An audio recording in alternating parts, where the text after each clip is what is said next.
Alô, Baixada Santista, o Ação em Reação chegando pela sua Santa Cecília TV. Um prazer muito grande em contar com a sua audiência nesta segunda-feira, início de semana, e convidando você desde já a participar do nosso programa. 3224-7017, 3224-2944. Nesta segunda-feira, nós temos a presença do Dr. Clemente, ao vivo.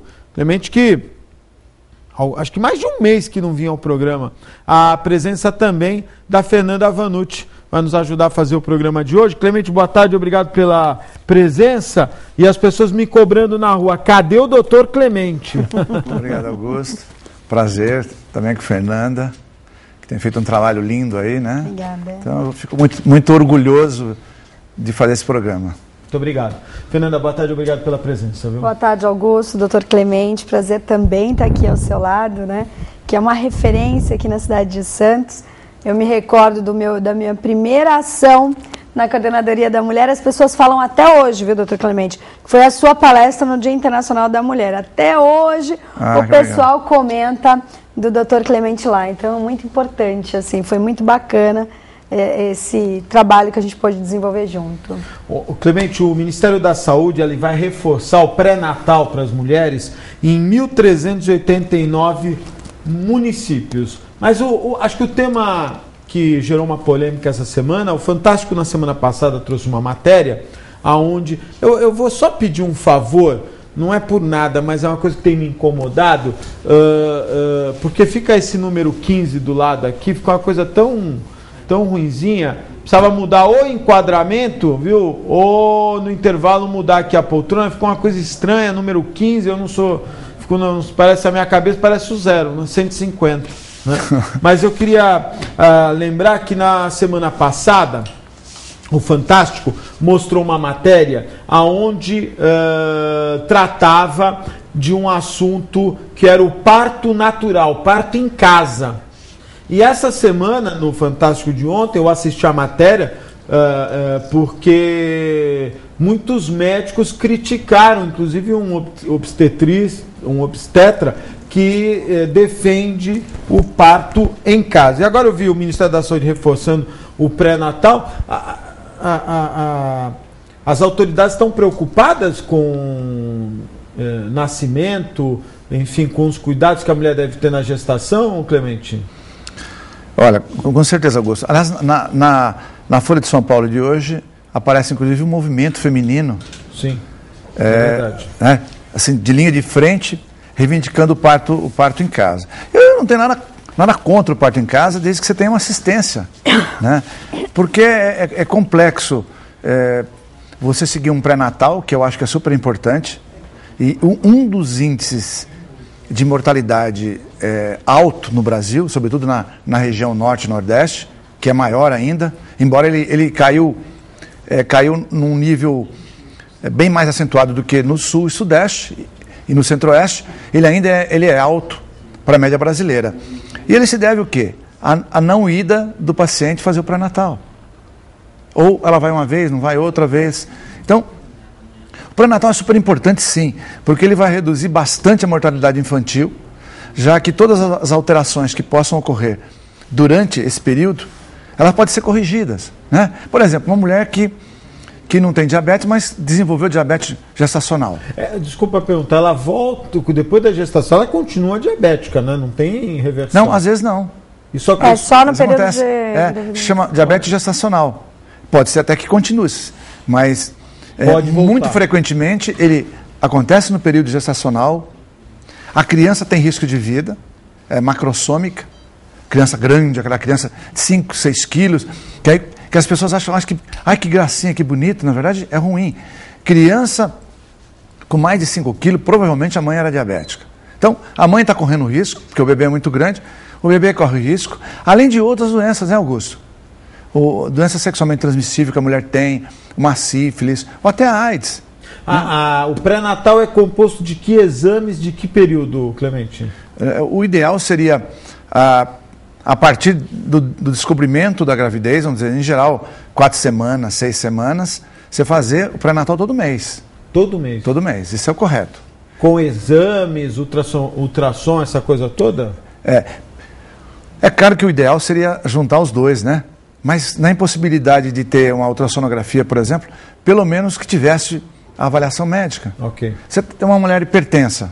A Fernanda, que cobre muitas mulheres aí, está no movimento na Santa Casa, sempre teve. Então, a mulher fica hipertensa na gravidez, às vezes. Ou ela já é hipertensa e acentua. Potencializa. Potencializa. Né? A criança tem risco de vida. Então, eu acho assim, pré-natal é fundamental. E nós só vamos diminuir esse índice no Brasil todo, eu acho, mas especialmente nas regiões mais distantes, se fizer pré-natal. Se não fizer pré-natal, as chances de reduzir essa mortalidade infantil são muito pequenas.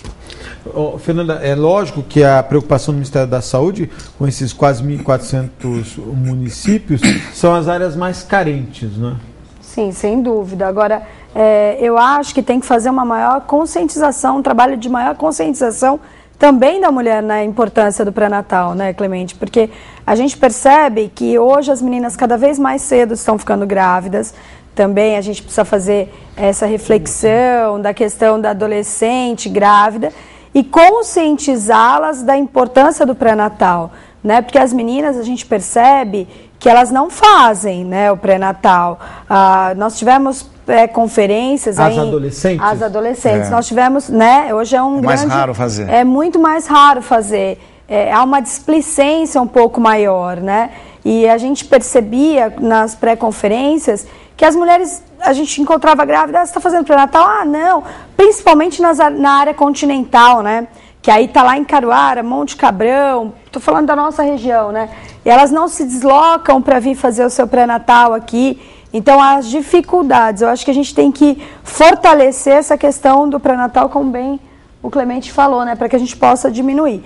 E aí eu vou um pouquinho além também, né? Eu acho que a mulher tem o direito, eu vi ontem também a matéria, as mulheres reivindicando, não o parto em casa, essa não é a reivindicação, mas a liberdade da escolha onde eu quero ter o meu filho.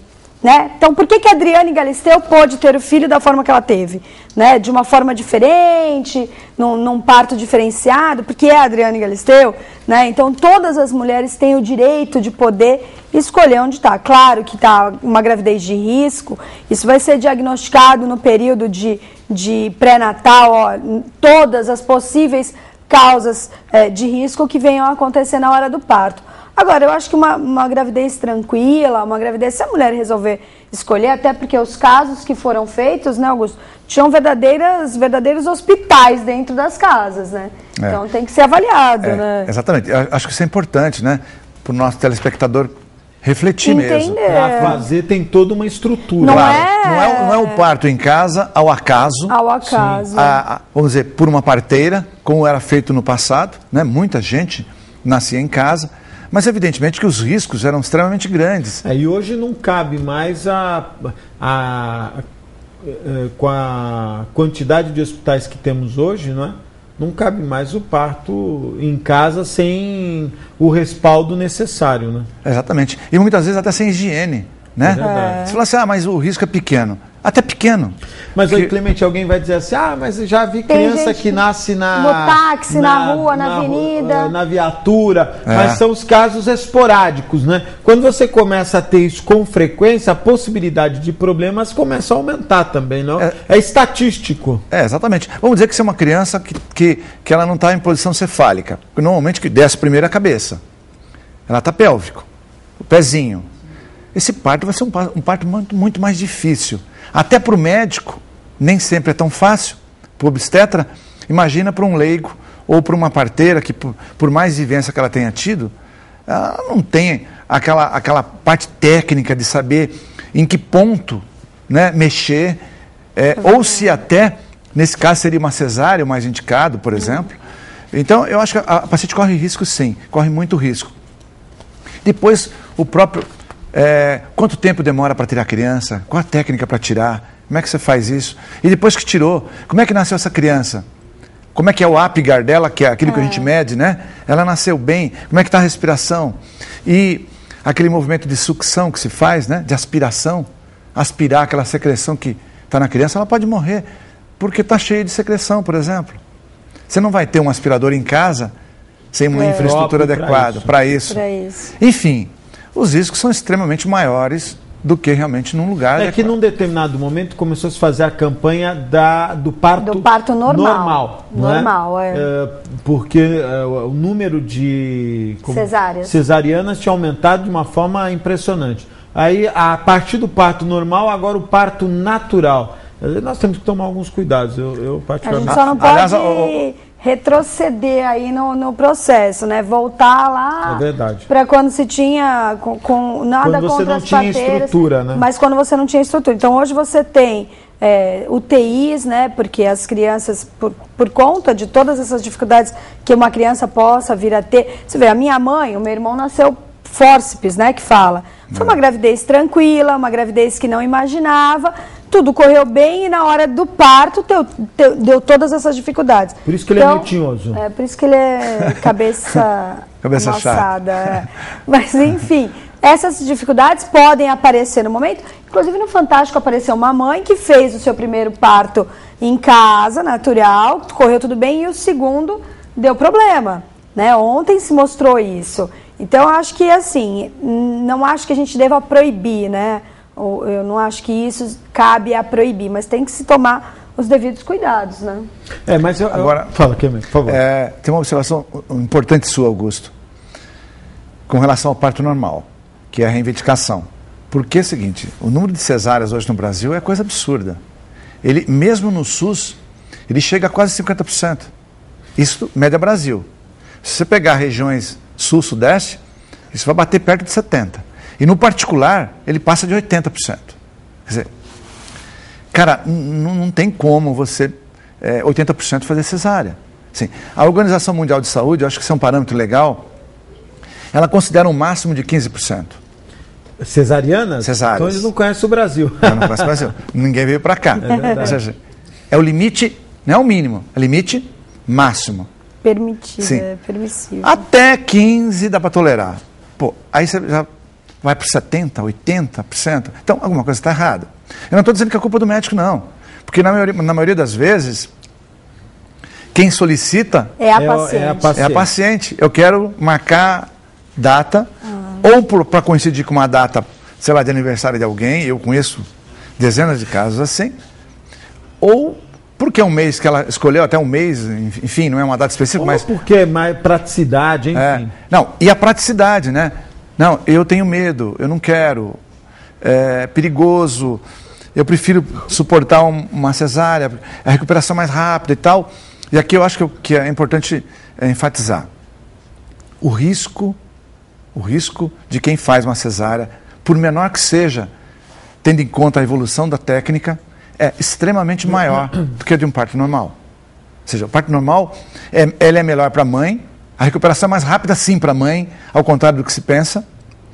E para o bebê é a coisa mais importante que tem. Sim, o risco de morte para o bebê é extremamente menor do que numa cesárea. Sobretudo se ele for um prematuro. Né? Por quê? O pulmãozinho vai estar funcionando melhor. E nós já comentamos isso aqui uma vez, eu me lembro, que existe um questionamento, mas eu já vi muita gente falar assim, nossa, fazer parto normal é uma coisa horrorosa. Sim. Chega até blasfemar, não sei como Deus foi fazer um treco tão mal feito assim. Eu já ouvi isso aí. Então é o seguinte, e hoje se sabe que é exatamente o oposto. Sim. Por que o canal de parto é estreito? É porque o mecanismo, na hora da saída,